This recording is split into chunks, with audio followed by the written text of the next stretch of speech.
Did the Guardians of the Galaxy just go to a church that took control of their minds? Let's find out in Faithless Part 1. Okay, so this issue picks up with the Nova Corps, and they've discovered a creepy looking destroyer ship from the future that is being piloted by the Universal Church of Truth. The Nova Corps doesn't know why they're there, but they can tell that they're up to no good, so they're investigating it. The ship then suddenly starts glowing and emitting a bunch of power, and then a door from the ship opens up. That's when some creepy looking figure followed by two giant armored guards walks out to tell the Nova Corps to stand down. But the Nova Corps refuses, demanding the mysterious figures to drop their weapons so they can board their ship. The mysterious figures refuse to cooperate and tell the Nova Corps that they gave them a chance. And that's when the entire ship starts making a crazy sound and releasing a bunch of monstrous tentacles that grab all the Nova Corps members and start controlling their minds. After that, the story jumps over to Dolo Mayan, where Gamora and Star-Lord clearly just got done having a good time. But Star-Lord says that they gotta leave so they can get back to stopping bad guys. And plus, Groot won them a new ship while gambling and he wants to check it out. Speaking of Groot, shortly after that he knocks on their door and tells Peter that there's an important message that he needs to see. It's a video message from Peter's dad, an apology for how bad of a father he was. But the reason for this apology is what happened to the Nova Corps, because now Peter's father is in the process of investigating what happened to them and he doesn't know if he'll make it out alive. Then suddenly Peter's dad starts panicking and saying, "My God, what is that?" He's clearly looking at something terrible, so he warns Peter not to go there.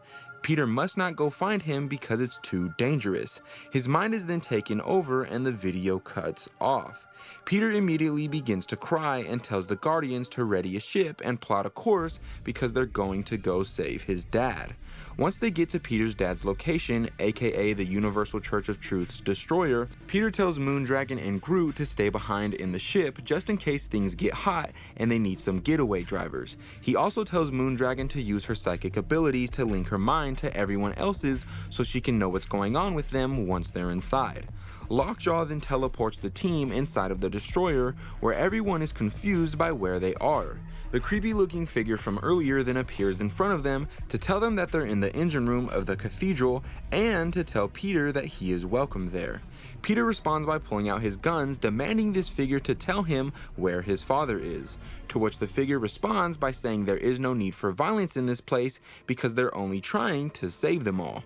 And that's when suddenly the magic-like tentacles we saw earlier come down from above and wrap the entire Guardians team up and start controlling their minds. And remember, Moondragon, who is still back at the Guardians ship with Groot, is linked to all of the Guardians' minds, so even she starts being affected by the Universal Church of Truth, but luckily before she is completely consumed by this evil power, her and Groot are able to get far away enough so that the mind control stops affecting her. The story then goes back over to the team, where Peter resists this mind control as much as he can. The mysterious figure then tells one of the guards that they've done enough so they can drop them. Once Peter is on the ground, we find out that the church showed him a terrible future that they are trying to prevent by resurrecting their Messiah. But this resurrection can only take place if they fill up their engines that are powered by life. The mysterious figure is then revealed to be none other than Peter's dad himself. He tells Peter that he wants him to see the glory and that for now he must rest because very soon he will have much to learn. Peter then replies no while tears run down his face, and then he looks behind himself only to see his entire team with their minds consumed by the Church of Truth.